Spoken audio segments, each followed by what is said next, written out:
জামাতের আমির আমার অত্যন্ত পছন্দের বড় ভাই, তিনি দুইবার বক্তৃতা দিতে গিয়ে কোলাপস করে পড়ে গেছে। এইটা কি একটা রাজনৈতিক দলের নেতার জন্য কাম্য একটা বিষয়, কাম্য ঘটনা? এর ফলে কি জামাত আগাইলো না পিছাইলো? জামাতের কি দুর্নাম হবে? ওনার কি নেতৃত্বের সামর্থ্য নিয়ে প্রশ্ন উঠবে? না।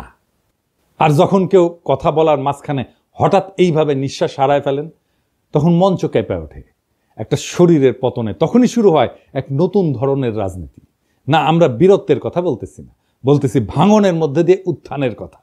যখন নেতা কোলাপস করেন, তখন তিনি কেবল মাটিতে পড়েন না, তিনি পড়ে যান মানুষের হৃদয়ের গভীরে। শফিক ভাই এইভাবেই হৃদয়ের গভীরে পড়ছেন।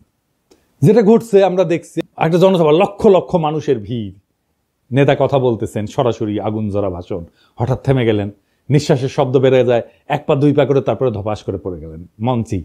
অনেকে চিৎকার করে উঠছেন, কিন্তু তিনি কি সত্যি পড়ে গেছেন, নাকি ঠিক তখনই তিনি মানুষের হৃদয়ে উত্থান করেন?